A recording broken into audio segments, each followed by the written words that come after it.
Right. I think this case is now beyond the Dangote and federal government. It is now case of Dangote and marketers. And that's why it's an issue that Dangote must solve by itself. You look at what he said.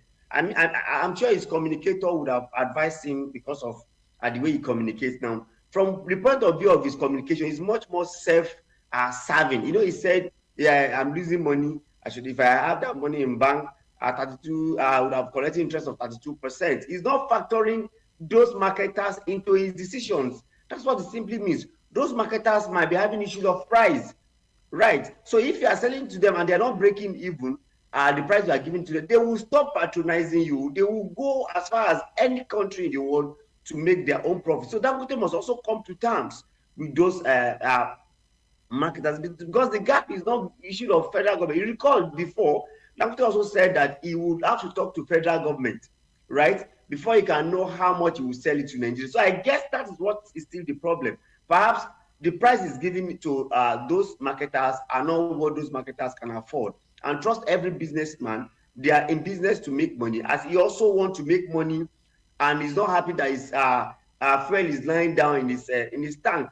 So also the business people want to make money. So he should go to the marketers direct and talk to them. The government will not continue to buy from them. Then most downstream is not only NNPCL. We have other private sector in that area. So I think Dangote should go and settle with those marketers, because it's just two things: is that the price or the product challenge? Now, the other three papers we looked at, the Daily Independent, the Matrix, this day, we're talking about how we can achieve stability in the downstream sector. And this narrow for crude transaction policy, have you had the privilege of looking at the papers, and do you think it is quite sustainable as Mr. President envisions?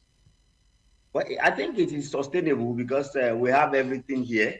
The payer is here, the collector and the buyer, so to say, is here. So it's just for us to agree and we pay naira for crude. But the question is that you must also know that we are paying naira in dollar value. I don't know if you get that right. We are also paying naira in dollar value. What simply means is that if dollar is 1,740, you are still paying one equivalent of 1,740 to a dollar in naira. But it the choice that is good, because there will not be forex problem. We have challenge of forex supply side, so that would have reduced that. But for how it will help Dangote to actually sell cheap, I've not seen how. It only make it is to the benefit of the federal government and Nigerians, not to the benefit of Dangote in any way, and not to, maybe Dangote would deny himself anything to really give Nigeria a succor. So what I just think is that let's start with that and let Nigeria make sure it is sustainable. But I think it's sustainable because CBN is involved, and CBN will take charge of that. All they need to do is just have a dedicated unit for it that will handle that Dangote naira for crude. Now, one of the other highlights is the fact that Afrexim Bank has been named as the settlement bank.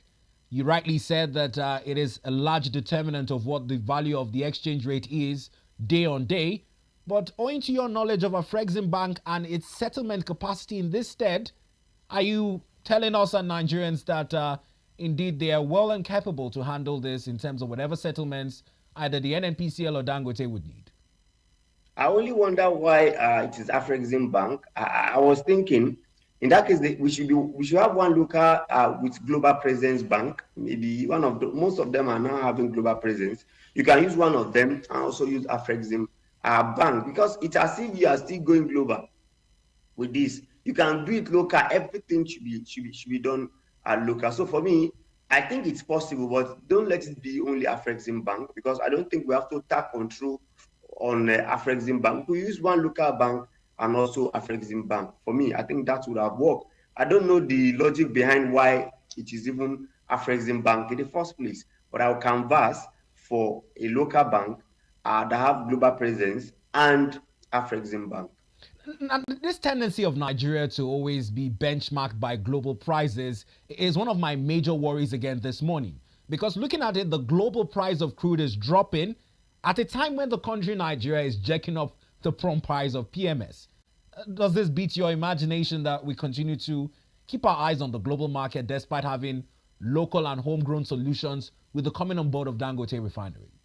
Well, like you know, even in global competition, we do not have the wherewithal to compete globally.